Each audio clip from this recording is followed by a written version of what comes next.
Have you gents heard what's happening in France lately? Us liberals must fight for our rights.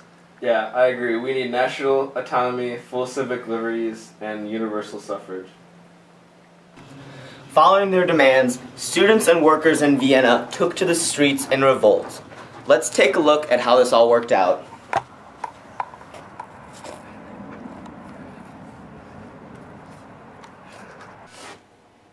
The revolutionaries eventually get to Emperor Ferdinand, forcing him to comply with their demands.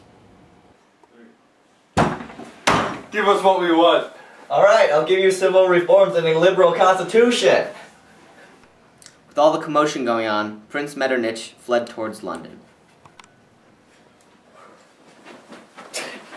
You see where Metternich went? That way. With the reforms passed, serfdom was abolished in the Austrian Empire. With the new freedom, men and women lost interest in the social and political questions of the urban work class. Hey, where you going? The Constitution hasn't been passed yet. I'm free now. I'm going home. In response, Archduchess Sophia provided a rallying point for the conservative aristocratic forces. She proposed her son be the heir to Emperor Ferdinand, who had no heir, and also proposed the stoppage of the revolution. I have an idea.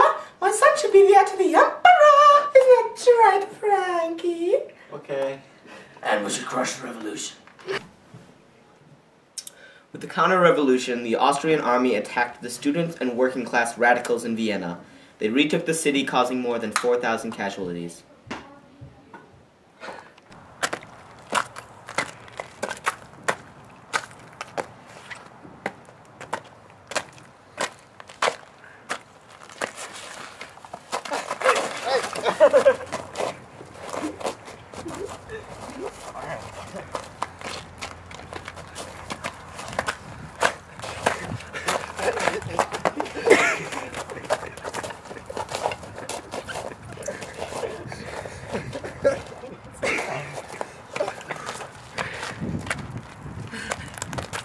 When Francis Joseph, son of Archduchess Sophia, took over on his 18th birthday, Hungary had yet to be brought under control. So Nicholas I of Russia went to his iron hand in support of the Hungarian takeover, and the Habsburgs again ruled over Hungary. Dang it, Hungary still needs to be taken over. I will take care of it. Like Ferdinand in Austria, Frederick William IV gave in to revolutionary demands. He promised a liberal constitution and to merge Prussia into a liberal state. Give us what we want. Fine, I'll give you a liberal constitution and a united German state. Good. An elected Prussian assembly met in Berlin and agreed on calling together a national assembly to write a federal constitution for a unified German state. The National Assembly completed its liberal constitution in 1849, naming Frederick William the new emperor of the German state. However, shortly after, Frederick William had reasserted his royal authority by disbanding the National Assembly and nullifying most of the new constitution. He then continued to rule by divine right. Congratulations, you've just been named the new emperor of the German state. Constitutional divine right. I'm gonna stick with divine right. Frederick William still wanted to be emperor of a national state. However, Austria, backed by Prussia, denied him, canceling all hopes of a unified Germany. Right? In case literally none of this made sense to you, we made a modern interpretation to help you understand it better. Bro, did you see what France just tweeted?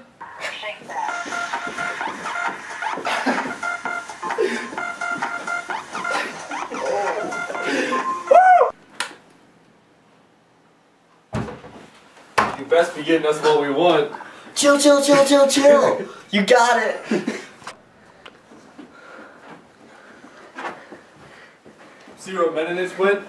No? Can't fool me. Pop, pop, pop, pop.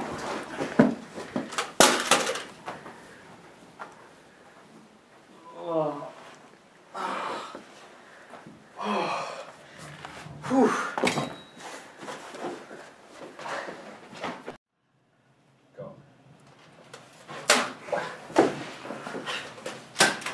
Boy,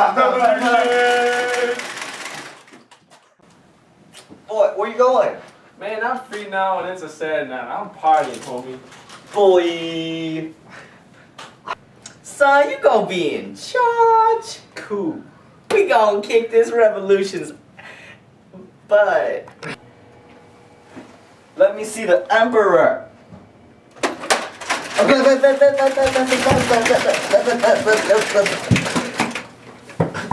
Alright. Man, we gotta take out Hungary. I will take care of it. Yeah, dude. Ah! Oh, go! Wait. Give us what we want. Aye. Constitution done. Bro, you're the Emperor of Germany and stuff now. I'm already the emperor. I run the show. I still want to rule a national Germany. Nah, man, I think we're good. Yeah. We hope this better cleared up your understanding of our topic, and we hope that you enjoyed our...